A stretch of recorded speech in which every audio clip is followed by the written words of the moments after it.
Muy buenas noches, amados hermanos. Qué bendición, qué dicha, qué bienaventuranza poder estar nuevamente aquí. La semana pasada estuvimos estudiando, terminando de estudiar ese tema tan interesante de si Jesús no era Dios, entonces definitivamente se merecía un Oscar de la Academia, de ese que dan hoy a los actores, pero definitivo que no se lo iba a ganar porque verdaderamente es Dios. Como decíamos,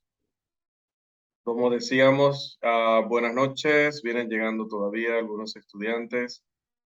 Vamos aquí también a asignar, listo, con anfitrión. Decíamos entonces que la semana pasada estábamos estudiando ese interesante tema y que la conclusión, definitivamente, analizando toda la evidencia, es que definitivamente su afirmación de ser Dios es una afirmación verdadera. Era verdadera en su momento y sigue siendo verdadera, y por eso un texto muy interesante que vamos a tomar hoy para también iniciar esta nueva lección que va orientada prácticamente en esta misma afirmación de si él no habló la verdad, si él no dijo la verdad, si no era quien decía ser, entonces quién era o qué era. Hoy, en la lección número 8, con una pregunta que es un trilema. Ustedes saben que siempre se habla de dilema, ¿no? Está la persona debatiéndose entre dos opciones. Pues en el caso de Jesucristo y basándonos en las afirmaciones que hizo, las afirmaciones que otros hicieron acerca de él, todo lo que rodea su enseñanza, su vida y su obra.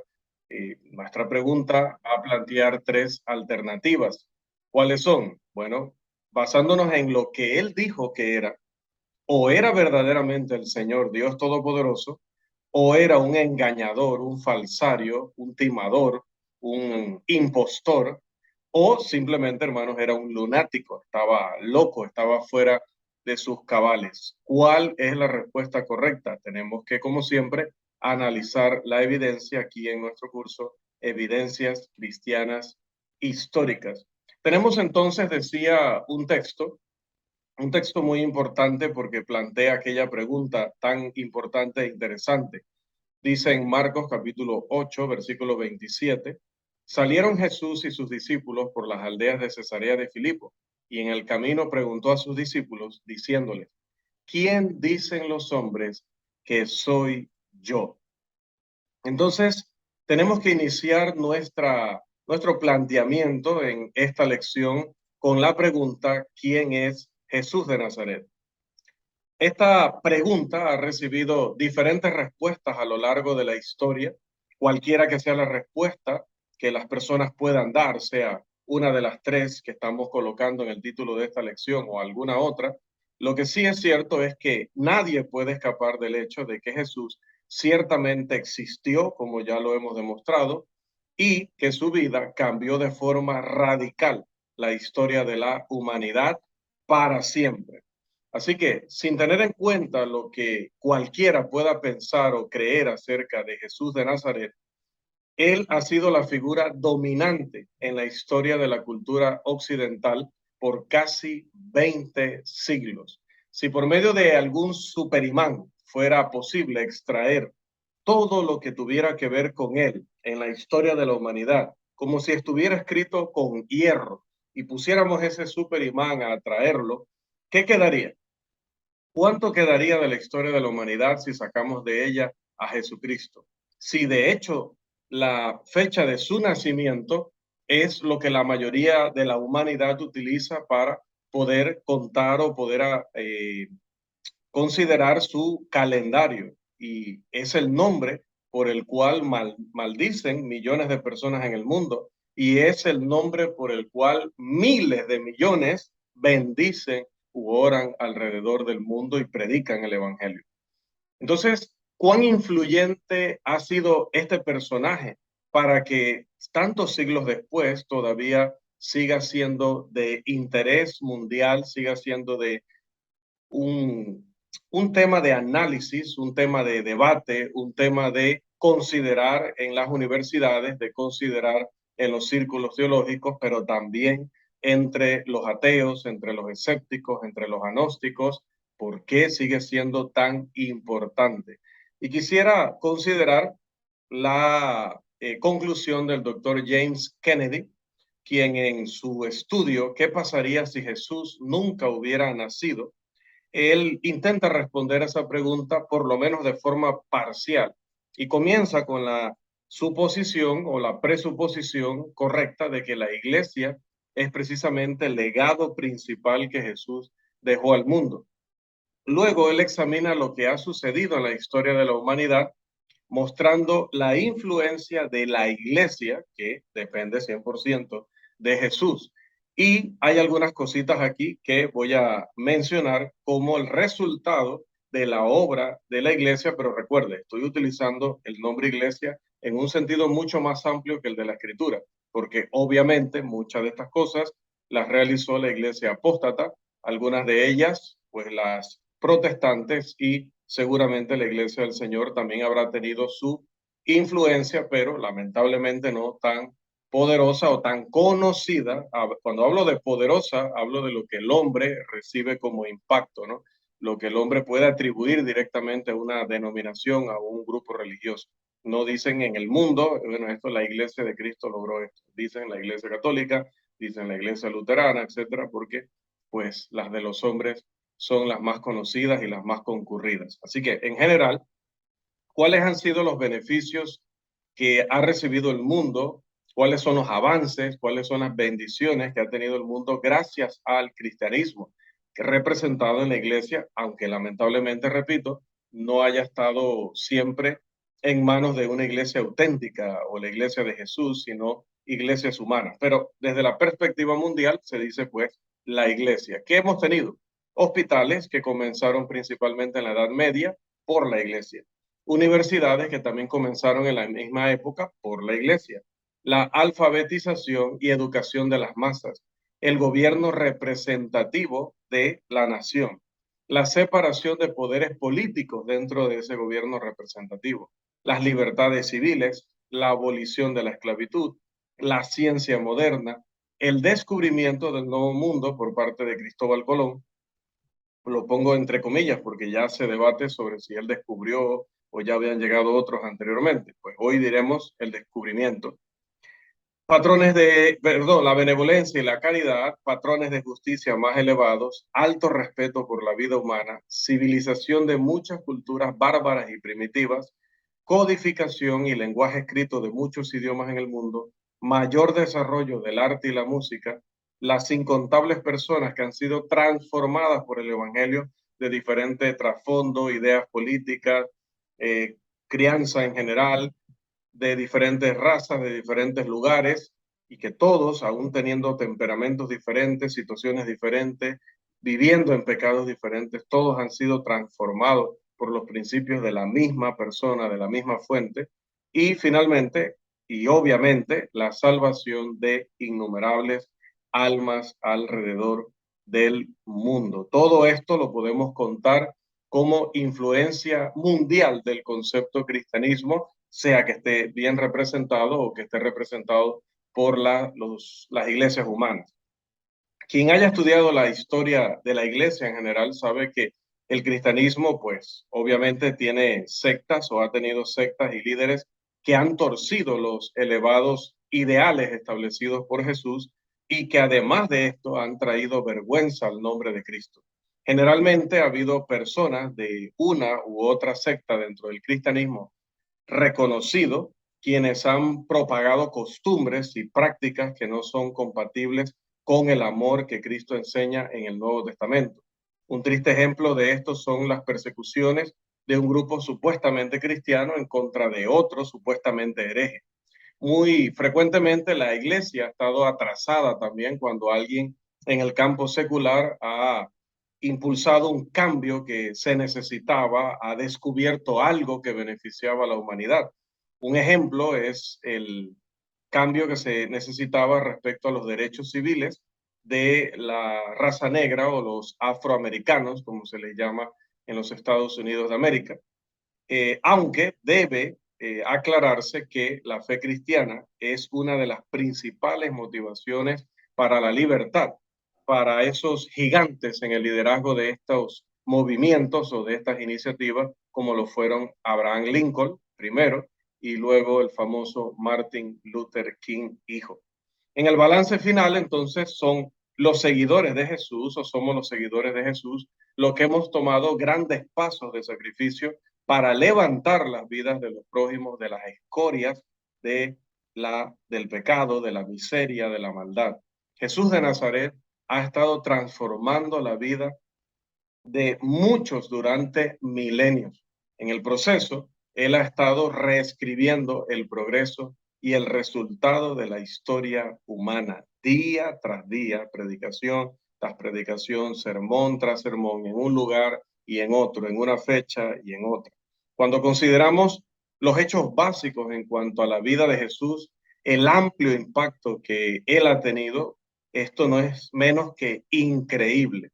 Un dato que debemos tomar en consideración es que, como decía, independientemente de que el Evangelio haya llegado tergiversado en muchas ocasiones, haya llegado casado con tradiciones de hombres, haya llegado mezclado con ideas humanas, pues ha llegado el nombre de Jesús, ha llegado la realidad de la existencia de la Biblia a cuantos y tantos lugares a nosotros se nos pueda ocurrir ahorita mencionar, y esto, como digo, impulsado también por la providencia divina que aprovecha incluso la mano de los apóstatas, la mano de los engañadores para que su palabra llegue al mundo.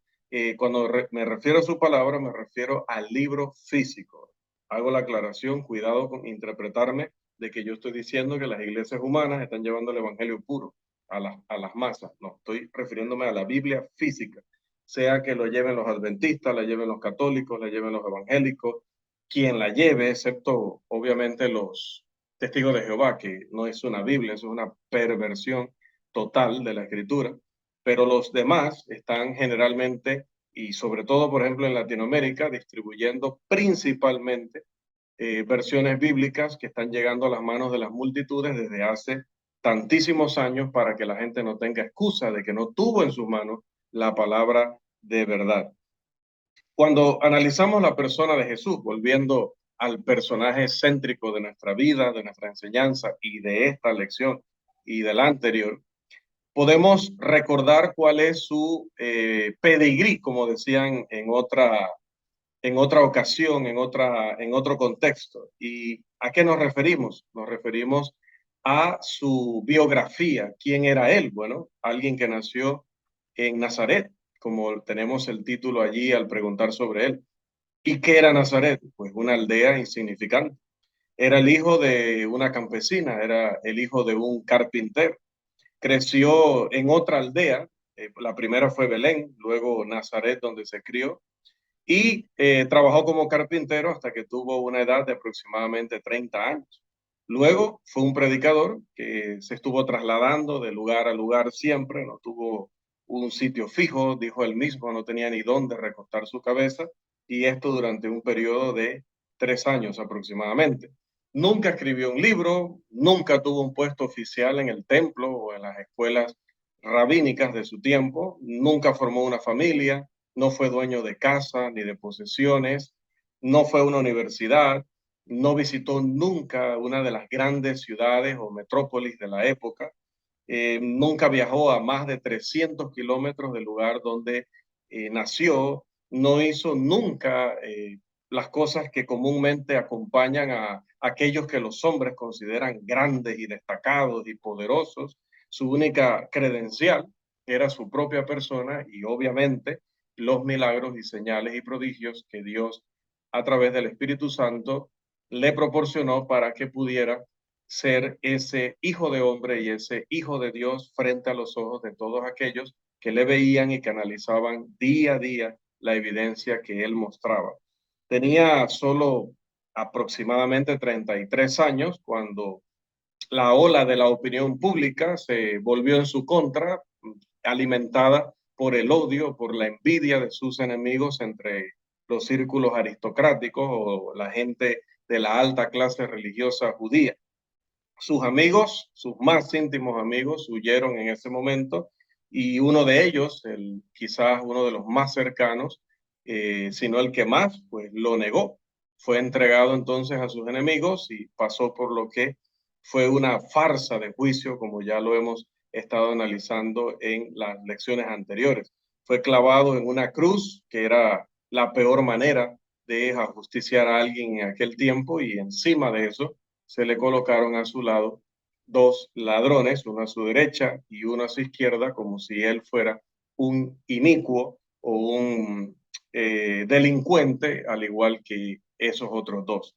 Pero mientras estaba muriendo, sus ejecutores dice que se dedicaron a jugar porque habían dividido su bella túnica y que era única en su clase y sobre ella echaron suertes, la única propiedad que él había tenido sobre la tierra. Y una vez que murió, fue colocado en una tumba, pero aunque fue una tumba eh, de rico, aunque fue una tumba sumamente pomposa, por decirlo así, pues al final era una tumba prestada y por la compasión de un seguidor en secreto como fue José de Arimatea. 19 o 21 siglos ya más bien han pasado y hoy él es la figura central de la historia de la humanidad. Todos los ejércitos que han marchado, todas las armadas que han navegado, todos los parlamentos que se han reunido, todos los reyes que han reinado, si los juntáramos, si los pusiéramos a todos juntos y analizáramos sus vidas, sus impactos, su impacto en la historia de la humanidad, sus hechos, todo, cuánto han afectado a la humanidad sobre la tierra, ninguno, ni todos juntos han tenido el mismo alcance que esta vida solitaria de aquel hijo de carpintero de Nazaret, nacido en aquella, como decía, insignificante aldea de Belén. Entonces, amados hermanos, repasando pues su biografía, repasando su pedigrí, como dirían otros, nosotros generalmente la relacionamos con comida de mascotas, pero pedigrí es de dónde viene usted, quién es usted para hablar, quién es usted para decir esto o aquello, quién es usted para decir que es mi maestro. En el caso de Jesús, peor aún, para decir que es mi Dios, que es mi Señor, que es mi Salvador. ¿Quién es usted? ¿De dónde viene? Ahora bien, ¿qué es? Esto es lo que nosotros podemos saber de Jesús resumiendo su vida, pero ¿qué es lo que él creyó acerca de sí mismo? Y también cómo lo consideraron los demás, los que lo vieron y lo escucharon, como lo hemos analizado anteriormente. ¿Quién era esta figura solitaria, como le han llamado algunos? ¿Quién es Jesús de Nazaret? Recuerde la pregunta que tenemos allí para mantenerla presente. Podría decir, ¿quién es Jesús de Nazaret? O como dijo él, ¿quién dicen los hombres que soy yo? Jesús, amados, pensó que era muy importante lo que otros creían acerca de él. No era un tema que permitiera neutralidad o que permitiera una apreciación de la evidencia que no fuera honesta. Y por eso, después de analizar algunas de las evidencias en cuanto a la identidad de Jesús, nosotros nos tenemos que demandar a nosotros mismos, pero sobre todo tenemos que demandar de aquellos a los que les predicamos, aquellos a los que les enseñamos, que no pueden creer de Jesús lo que ellos quieran, que no lo pueden tratar como a cualquier otro personaje de la historia. No lo pueden hacer. Tienen que elegir una de las tres alternativas que estamos presentando hoy en el título de nuestra lección, porque es que son las alternativas. Yo estoy tratando a través de esta lección y del cúmulo de evidencia y de circunstancias que estamos viendo y analizando, tratando de impedir que alguien diga la necedad que frecuentemente dice la gente en cuanto a Jesús en los círculos universitarios o en las discusiones y debates de los escépticos, como que estoy dispuesto a aceptar que Jesús fue un gran maestro de moral, enseñó cosas tremendas a nivel sociológico, a nivel psicológico, pero no acepto ni los hechos sobrenaturales que supuestamente acompañaron su vida, ni acepto tampoco, muchísimo menos, su afirmación de que él era Dios. Y eso es precisamente lo que no debemos permitir que la gente diga. Un hombre que era simplemente un hombre y que dijo la clase de cosas que dijo Jesús, no sería un gran maestro de moral. No, hermanos, sería un lunático en la misma categoría que un hombre que dice que es un avión en la misma categoría de un hombre que dice que es un alienígena o que dice que es el diablo del infierno, lo que quiera decir. Usted debe decidir, usted debe decidir quién era este hombre. O este hombre era y es el Hijo de Dios, o era un loco, o era algo peor que esa alternativa. Usted puede tomarlo y apartarlo de sí como si hubiera sido un necio más en la historia de la humanidad, o lo puede escupir y lo puede matar como quien está eliminando un demonio, pero también se puede postrar a sus pies y llamarlo Señor mío y Dios mío, como le llamó allá Tomás. Pero lo que no se puede permitir es que ni nosotros, muchísimo menos otras personas, salgan con esa condescendencia, salgan como con esa frase lastimera de, eh, bueno, él es un gran maestro humano, él fue un gran filósofo o fue un gran maestro de moral. No, no, no, nada de eso. Jesús no ha dejado esa posibilidad abierta. No era su intención que las personas lo compararan con Buda, con Mahoma, con Lao Tse, con Confucio, con todos estos líderes o peor con los filósofos de la historia de Roma, de Grecia. Jamás no ha pretendido eso. Él ha dicho, como ya lo hemos analizado, que era el Hijo de Dios, que era Dios mismo, que era, también dijeron sus seguidores, la esencia misma de la deidad, que en su cuerpo habitaba corporalmente toda la plenitud de la deidad, que es el Dios verdadero, creador de todas las cosas y que todo cuanto existe vino de su poder. Entonces no podemos permitirle a nadie que simplemente diga, no, era un gran maestro de moral. Un gran maestro de moral no hubiera dicho las cosas que dijo Jesús porque de haberlo hecho hubiera estado mintiendo o simplemente hubiera sido una persona que estaba chiflada, como decimos generalmente, ¿no? Acá en nuestro país. Sus palabras eran tan completamente una parte y declaraciones también de sí mismo que ellas no tienen significado sin él. Si apartamos sus palabras de su persona, o sus palabras pierden sentido, o perdemos el respeto que tenemos por él y lo que consideramos acerca de él.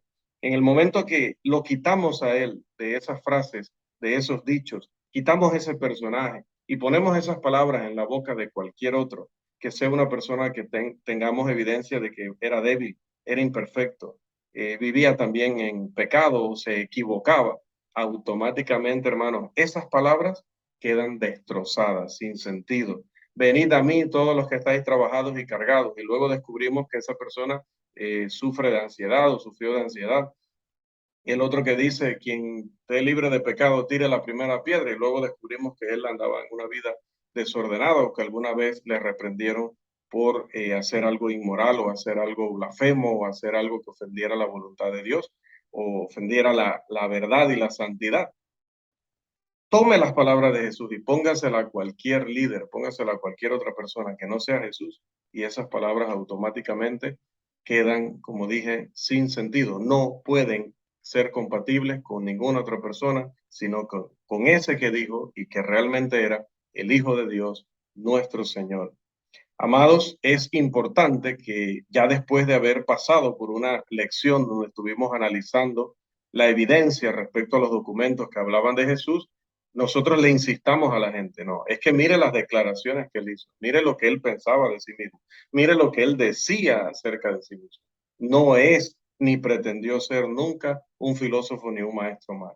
Dijo que era Dios, dijo que él trabajaba al nivel de Dios, dijo que él existió antes de haber nacido en Belén, dijo que él realizaba prodigios, señales, milagros por el poder de Dios, dijo que él iba a ir al cielo, a la morada de Dios y que iba a preparar morada para llevarnos a nosotros con él al fin de esta vida o de este mundo.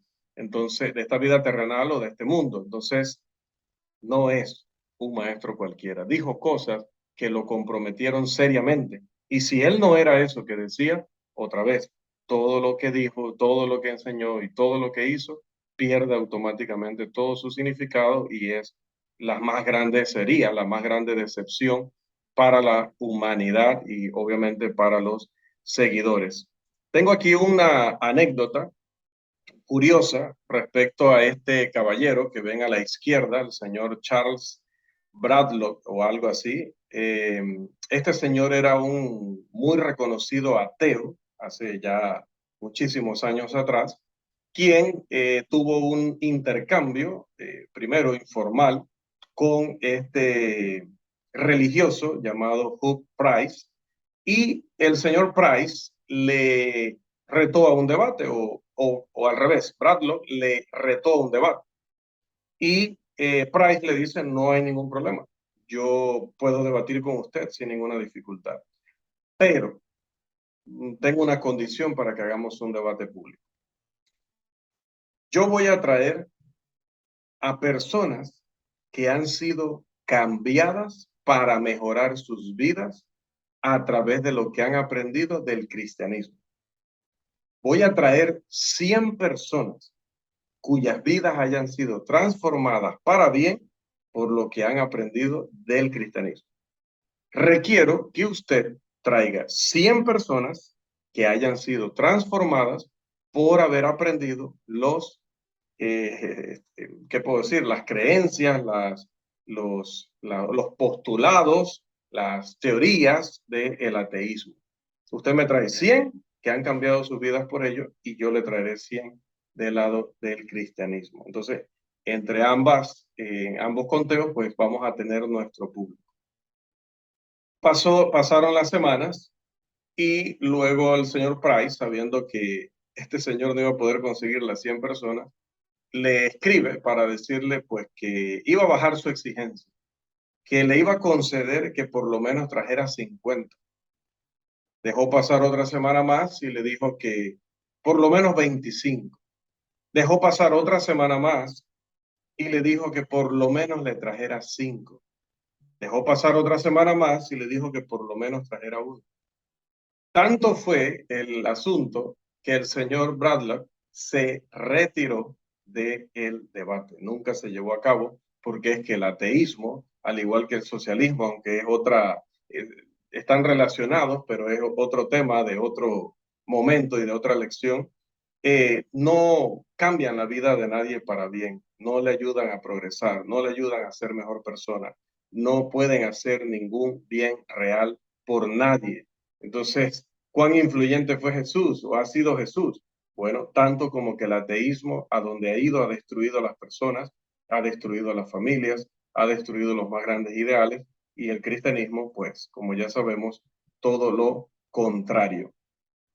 Diría, lo interesante de todo esto es que, como diría el profeta Isaías, pues, ¿quién es este que ha logrado todos estos cambios? Bueno, alguien de quien él se expresa en los siguientes términos en Isaías 53, 1 al 3. Vamos a darle la oportunidad a alguno que, si tiene la disponibilidad para leer y la facilidad, nos pueda hacer esta lectura. Isaías 53, 1 al 3. ¿Quién? ¿Quién era esta persona según el profeta?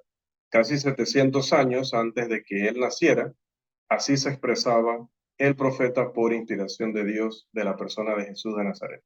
¿Quién nos ayuda allí? Isaías 53, versos 1 al 3, por favor.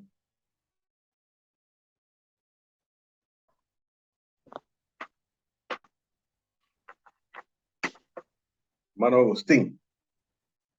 Amén. ¿Quién ha creído a nuestro anuncio? ¿Y sobre quién se ha manifestado el brazo de Jehová? Subirá cual renuevo delante de él, y como raíz de tierra seca. No hay parecer en él, ni hermosura. Le veremos, más sin atractivo para que le deseemos. Despreciado y desechado entre los muertos, varón de dolores, experimentado en quebranto, y como que escondimos de él el rostro. Fue menospreciado y no lo estimamos.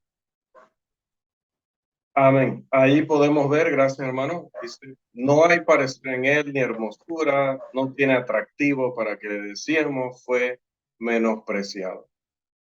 En realidad, humanamente hablando, desde la perspectiva humana, cuando analizas la condición en la que vino Jesús, la condición en la que murió Jesús, si se tratara de cualquier otra persona, pues simplemente quizás se hubiera olvidado la humanidad de él o lo hubiera considerado alguien más, no hubiera tenido el impacto que ha tenido. Pero cuando otros hombres hubieran sido considerados un fracaso total, cuando otros hombres hubieran terminado en esta misma condición que el pueblo de Israel en esa época llegó a tratar a Jesús, y no como ahora se ve Jesús a nivel mundial, en la mayoría, obviamente, de la población mundial. Esto no lo hubiera logrado ningún otro personaje, sino que tenía que ser alguien que verdaderamente era el siervo de Dios. Pero entonces, tomando en consideración estas cosas, llegamos a la parte esencial de nuestro curso y la razón del por qué hemos colocado el título que tiene esta lección, Trilema. Jesús era el Señor, Jesús era un mentiroso o Jesús era un lunático. No hay una cuarta o quinta alternativa. Cualquier alternativa que se le pueda ocurrir al hombre cae en una de estas tres categorías.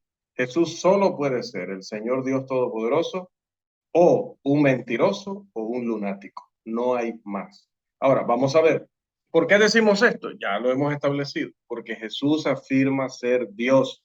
Esto no lo dijo Mahoma, esto no lo dijo Buda, esto no lo dijo obviamente ningún rabino judío, esto no lo dijo ninguno de los profetas.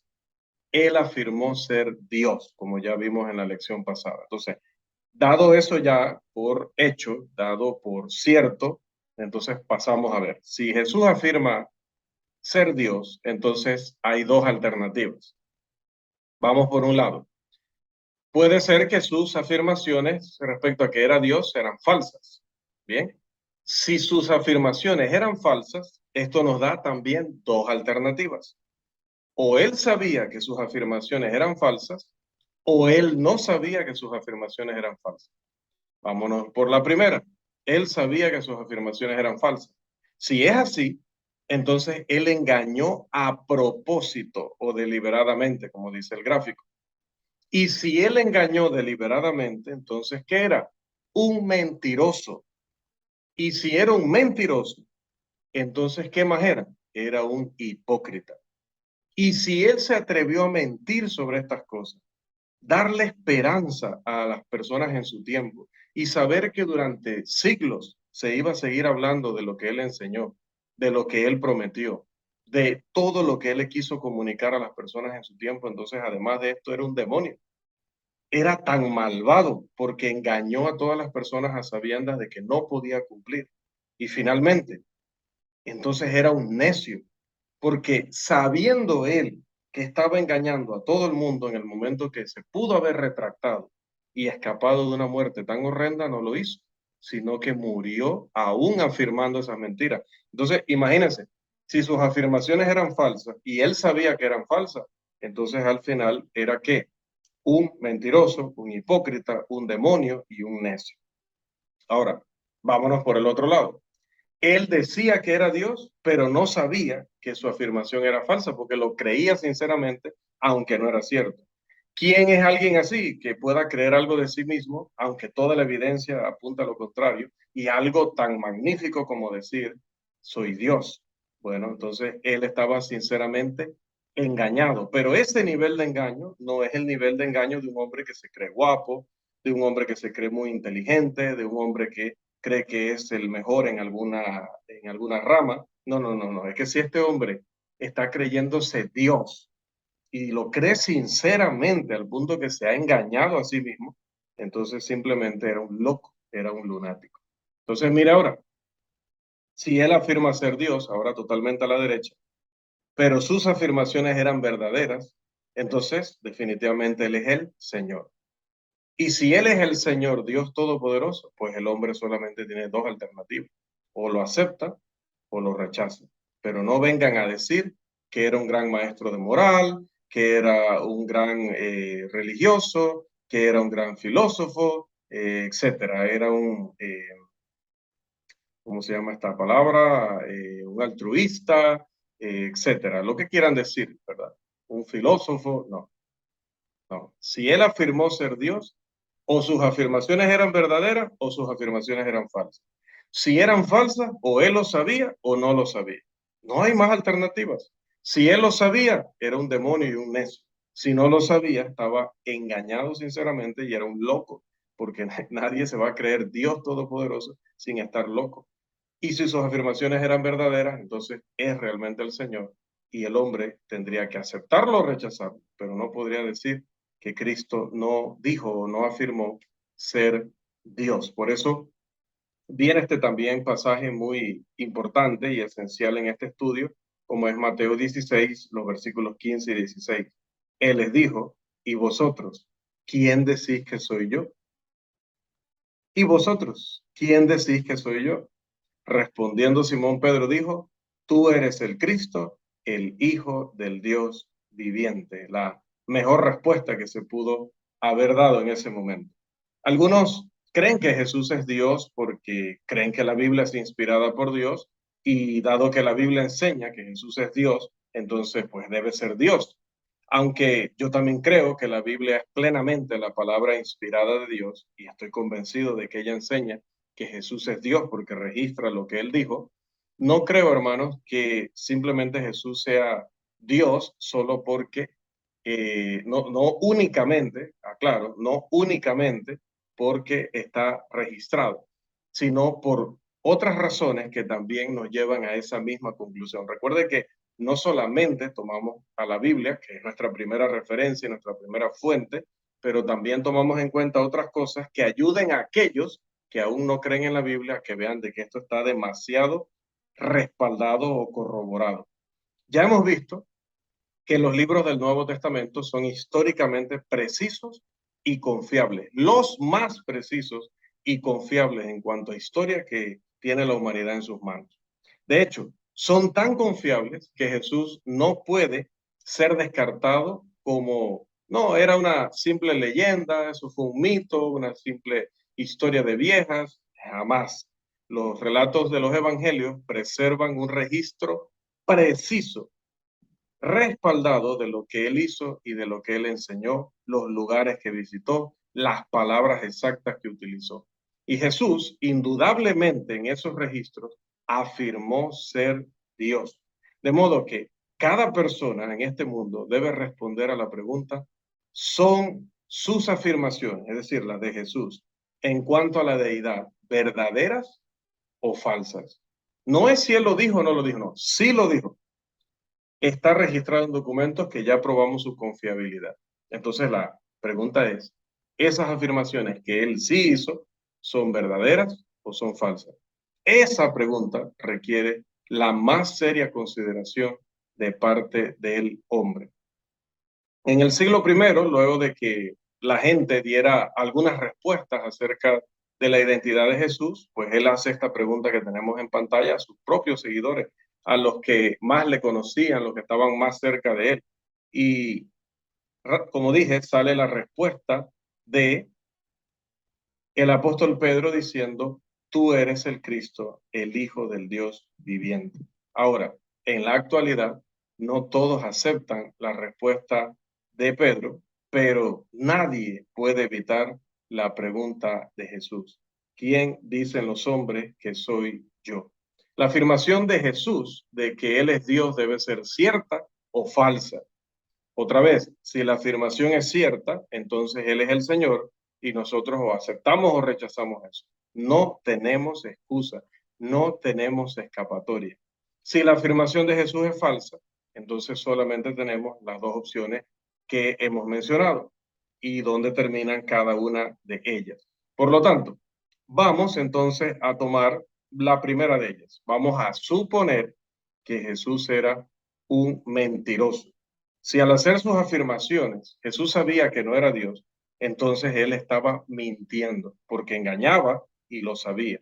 Pero si era un mentiroso, también era un hipócrita, porque él les dijo a los otros que fueran honestos, que cualquiera cosa que dijeran era su sí, sí, su no, no, que siempre tenían que decir la verdad a cualquier costo, mientras que él, al mismo tiempo que decía estas cosas, entonces estaba enseñando y estaba viviendo una mentira, la más grande mentira de la historia de la humanidad. Mucho peor que eso, era un demonio, porque a propósito les decía a otros que confiaran en él para su destino eterno. Pero si él no podía respaldar sus afirmaciones y sabía que eran falsas, entonces, hermano, era un mal a un nivel que no podemos describir con las palabras. Finalmente, también sería un necio porque debido a esas afirmaciones termina llegando a la muerte. Vamos a leer, por favor, también con ayuda. Déjenme reubicarme acá. El texto de Marcos 14, 61 al 64, por favor. Amén. Hermano Daniel Hernández, bienvenido. Gracias, hermano. Dice la palabra de Dios, mas él callaba y nada respondía. El sumo sacerdote le volvió a preguntar y le dijo, ¿eres tú el Cristo, el Hijo del bendito? Y Jesús le dijo, yo soy. Y veréis al Hijo del hombre sentado a la diestra del poder de Dios y viniendo en las nubes del cielo. Entonces el sumo sacerdote, rasgando sus vestiduras, dijo, ¿qué más necesidad tenemos de testigos? ¿Habéis oído la blasfemia? ¿Qué os parece? Y todos ellos le condenaron declarándole ser digno de muerte. Allí mismo, hermano, por favor, otro texto, Juan 19, 7. Los judíos le respondieron, nosotros tenemos una ley, y según nuestra ley debe morir, porque se hizo a sí mismo hijo de Dios. Gracias, hermano Daniel. Si Jesús era un mentiroso, un impostor, como le llamaban los judíos en su tiempo, y por lo tanto un hombre malo y además necio, la pregunta es, ¿cómo podemos explicar y cómo podrían explicar los escépticos esto que quieren igualar a Jesús a otros personajes de la historia? ¿Cómo se explica el hecho de que Él nos dejó la instrucción moral más profunda y el ejemplo moral más poderoso que no ha dejado ningún otro personaje en la historia de la humanidad? ¿Puede un engañador, un impostor de esas proporciones monstruosas que debía haber sido Jesús para engañar de esta manera, enseñar verdades éticas tan desinteresadas y vivir una vida ejemplar en lo moral a la altura de la vida que vivió Jesús, de lo cual fueron testigos miles y miles de personas, al punto de que recordemos que cuando lo enjuiciaron, trataron de presentar muchos testimonios contra él, pero dice que se contradecían. ¿Por qué? Porque mentían, porque trataban de inventar cosas y luego no podían sostener sus propias mentiras.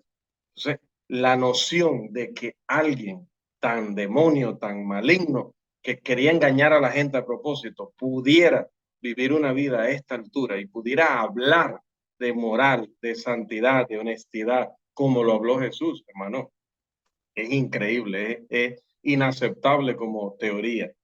Definitivamente que nosotros no podemos sino concordar con el señor John Stuart Mill, que fue un filósofo escéptico y adversario o enemigo del cristianismo. Y por favor, compártanos la lectura de lo que él, siendo un incrédulo y siendo un enemigo de la religión cristiana, dijo acerca de Jesús. Por favor. Palabras del señor John Stuart Mill. ¿Quién nos ayuda allí?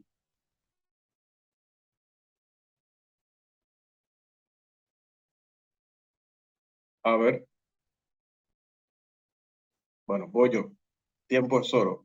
En los dichos de Jesús hay un sello de originalidad personal combinados con profundidad y discernimiento, que está en la primerísima línea de los hombres de sublime genio, de quienes se puede jactar nuestra raza. Cuando este genio preeminente se mezcla con las cualidades de quien fuera probablemente el reformador y mártir más grande para esa misión que jamás haya existido sobre la tierra, no se puede decir que la religión haya hecho una mala elección en escoger a este hombre como el representante ideal y el guía de la humanidad.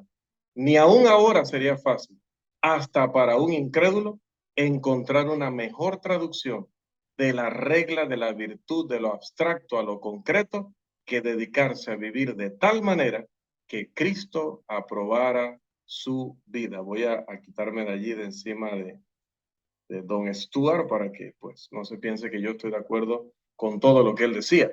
Pero en esto dice toda una realidad. Mire cómo él era, por lo menos, aunque era un incrédulo, trató de ser muy honesto, trató de ser muy franco con los hechos. Si él era Dios o no era Dios, yo creo que no era Dios. Yo no creo que él haya hecho nada sobrenatural. Pero la vida que él llevó, las palabras que él habló, o sea, no hay una persona que pueda hablar así, no hay una persona que pueda vivir así, sino este personaje. Y que las personas hayan elegido este personaje para ser el máximo ejemplo de la humanidad, dice él, siendo un incrédulo y enemigo del cristianismo, yo los entiendo. Yo los entiendo porque es que nadie supera a este hombre. Esto es lo máximo que ha habido en la humanidad en cuanto a ejemplo moral y en cuanto a lo sublime de su inteligencia, de sus palabras. No hay nadie que se le pueda comparar en la historia de la humanidad. Pero no solamente John Stuart, también tenemos a William Lecky, que es un historiador británico, o era, y que era un adversario dedicado al cristianismo organizado y que también tiene palabras acerca de Jesús y del cristianismo. Don Lecky dice, estaba reservado al cristianismo presentar al mundo un carácter ideal quien, a través de todos los cambios de 18 siglos, o sea, hasta ese momento que él lo decía, ha inspirado el corazón de los hombres con un amor apasionado. Se ha mostrado capaz de actuar en todas las edades, naciones, temperamentos y condiciones. Ha sido no solo el modelo más elevado de virtud, sino el incentivo más fuerte en cuanto a su práctica. El registro sencillo de estos breves años de vida activa ha hecho más para regenerar y suavizar a la humanidad que todas las disquisiciones de los filósofos y todos los exámenes de los moralistas. ¿Qué les parece? Otra vez, estamos citando a personas que son enemigos del cristianismo. Así que cuando tomamos esta alternativa, recuerden que estamos en la alternativa, ¿será que él mintió? ¿Será que él engañó a propósito? ¿Será que él estaba mintiendo? Esta explicación definitivamente es absurda, es una explicación que trata de tapar las conclusiones lógicas a las que nos lleva inevitablemente la evidencia. Esto de ser Dios, este testimonio que vimos en los textos que hemos citado, como el de Marcos, si ese testimonio no es verdadero, debe ser directamente lo que lo consideraron los judíos, blasfemia o locura. La primera hipótesis de que era una blasfemia no puede sostenerse ni un momento a la luz de la pureza moral y la dignidad de Jesús que resaltan personas incluso en la era moderna como estos dos señores que acabamos de citar. Una vida moral sublime que fue revelada en sus palabras, que fue revelada en su obra y que ha sido reconocida, fue reconocida en su momento y fue o ha sido reconocida también a través de los siglos. El autoengaño en un asunto tan importante y con un intelecto que se muestra en todo, no solo tan claro y sano, es igualmente algo que ni siquiera se puede considerar entre personas decentes, personas inteligentes, personas que solo llegaríamos a conclusiones que estén garantizadas por la evidencia. ¿Cómo podría Jesús, cómo podría él ser un entusiasta o un loco si nunca perdió el balance perfecto de su mente? Si navegó serenamente sobre todas las dificultades y persecuciones, como si no estuviera pasando nada de eso, como si él fuera muy superior y estuviera muy por encima de todas esas cosas. Si siempre respondió de la manera más sabia a las preguntas que presentaron tentadores muy inteligentes, preguntas que se habían mantenido durante siglos sin respuesta y que habían sido utilizadas por estos hombres para ganar siempre sus debates. ¿Cómo, hermanos, va a ser un tipo de mentiroso y por lo tanto un inmoral, un demonio tan evidente si en la manera más calmada, incluso en la manera más deliberada, predijo su propia muerte en la cruz? Predijo también su resurrección al tercer día. Predijo que iba a haber un derramamiento del poder del Espíritu Santo. Habló del establecimiento de su iglesia. Habló de la destrucción de la ciudad de Jerusalén y el fin del sistema judío o del sistema mosaico. Hermanos, todas estas son predicciones que dio Jesús, que la historia atestigua que las dio y que la misma historia atestigua que se cumplieron literalmente. Entonces, un carácter tan original, completo, uniformemente consistente, humano, y sin embargo, más allá, muy por encima de la grandeza humana, de lo más grande que podamos considerar en la historia nuestra, no puede ser un fraude, no puede ser ficción, no puede ser un engaño, como lo ha dicho muy bien el poeta en este caso, sería más grande que el héroe del cual él escribe. O sea, tendríamos que decir que Mateo, Marcos, Lucas, Juan, el resto de apóstoles y escritores inspirados eran mejores que Jesús. O sea, para tú crear a Jesús, para tú inventar a Jesús, tendrías que ser superior a Jesús, mejor que Jesús. Imagínense, si ya Jesús, el personaje de Jesús, ha hecho el cambio que ha hecho en la vida de tantos miles de millones a través de la historia, ¿cómo podía alguien inventar un personaje así, mano? No puede ser. La hipótesis del impostor es tan repugnante a la moral como al sentido común, que su simple mención debería ser, no sé, castigada con cárcel, incluso pena de muerte.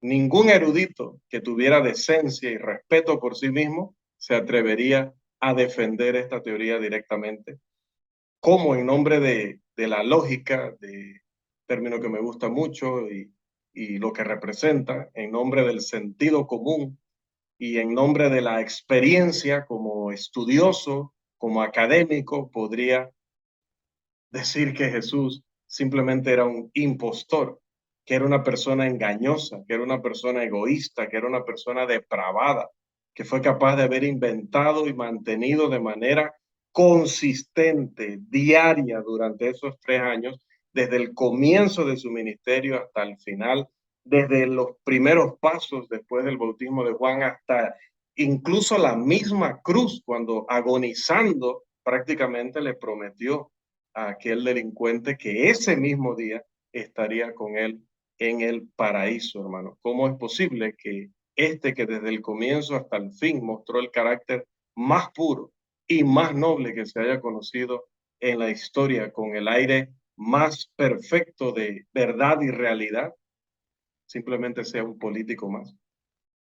Simplemente sea uno más de los que nos ha estafado, que nos ha engañado.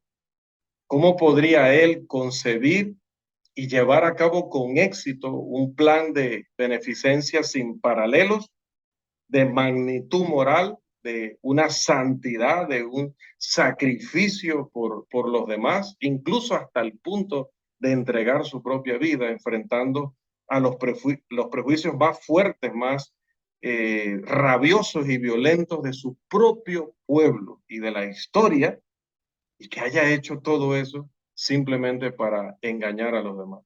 La respuesta, por supuesto, es que Jesús no fue un engañador, no fue alguien que trató de estafarnos, de mentirnos, de manipularnos.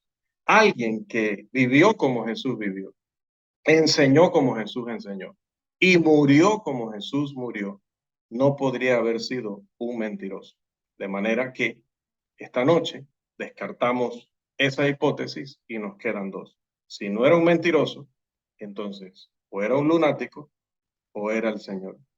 Eso lo veremos en nuestra próxima lección.